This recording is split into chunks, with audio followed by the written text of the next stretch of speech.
Welcome class 9. Today we will learn about Newton's first law of motion. So Newton's first law of motion states that if a body is at rest, it continues to be at rest, and if it is at motion, it continues to be at motion in the same direction unless an external force is applied on it. So let's say there is a cup on the table and we allow this cup to be there on the table without disturbing it. So, if a body is kept at rest without any disturbance, that is, without any external force acting on the body, then the body remains at rest forever. This means that this object, if it is not disturbed, if there is no extra force which acts on the body, then this is going to remain at rest forever. But somehow, if it gets disturbed, if some external force is applied on this body, or if there's any external force which acts on it, then it may change its state of rest to state of motion. So if you apply a small amount of force from this side, maybe the cup will move a little bit. It will get displaced to some other point. So that is only possible if there is any application of force from any direction. But if there is no application of force, if no force acts on the body, then it will remain at rest forever. Similarly, if a body is moving, then this body is also supposed to move in the same direction with the same speed without any disturbance. If there is no force which disturbs the motion of the body, then this ball is supposed to move in the same straight line forever. Suppose if we throw the ball in space where there is no force to disturb its motion, then the body will continue to move in the same direction forever. But due to some force like the force of friction, like gravitational force, any moving object may get stopped because of these external forces when it acts on the body. So here we come to the most important term from the Newton's first law of motion, that is inertia. So it's because of inertia, if a body is at rest, it continues to be at rest. Or if a body is in motion, it continues to be in motion until and unless there is any external force which makes the body act in a different way. So it's the property of inertia. So the property of an object by virtue of which it tends to retain its state of rest or the state of motion is called inertia. So inertia makes the body to remain in the same state, whether it's the state of rest or state of motion. It remains in the same state because of this property named inertia. Another term that is very important from Newton's first law of motion is force. Force is the external cause which tends to change the state of rest or the state of motion of an object.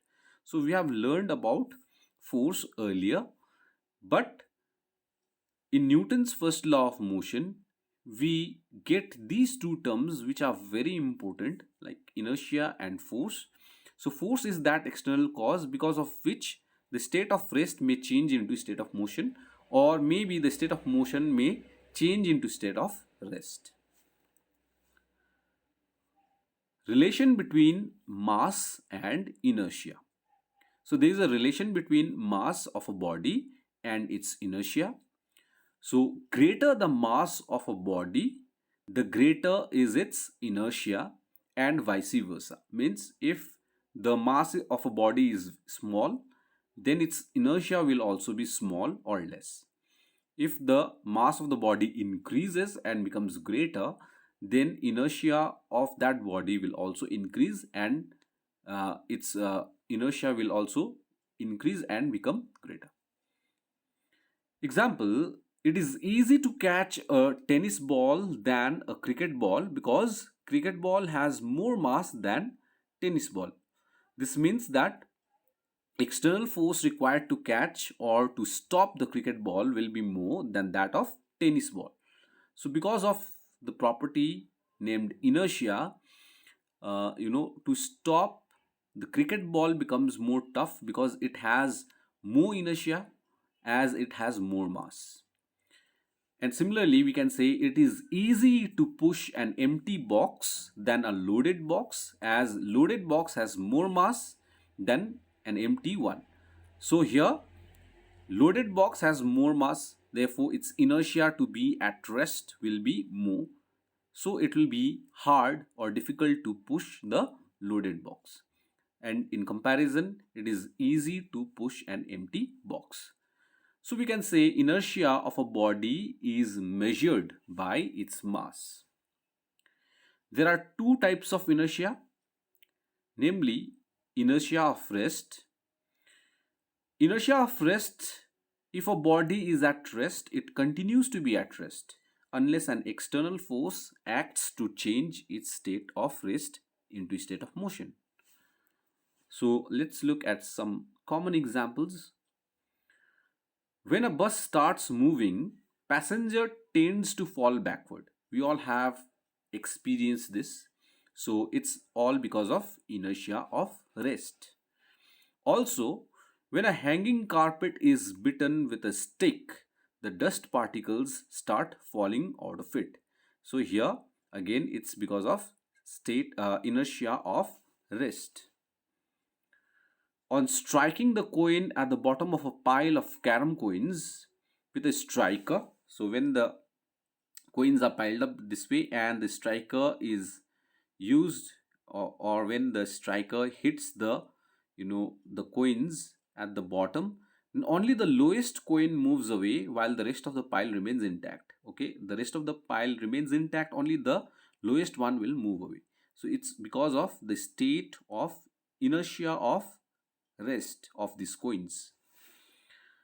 Next one is, on shaking the branches of a tree, the fruits and leaves fall down. Next type of inertia is inertia of motion. So a body in a state of motion continues to be in the state of motion in a same direction unless an external force is applied on it to change its state. So the example we can see is, when a moving bus stops, the passenger tends to lean forward.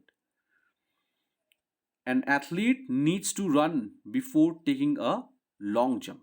So this is the example of inertia of motion. Another example is, a cyclist riding on a level road does not stop immediately after he stops pedaling. Even after this pedaling stopped, the cycle keeps on moving. This is because of inertia of motion. When a passenger jumps out of a moving train, he falls down. Again, this is because the inertia of motion. So because of the inertia of motion, the body needs to continue its motion. If it does not continue the motion, then this a person may fall down.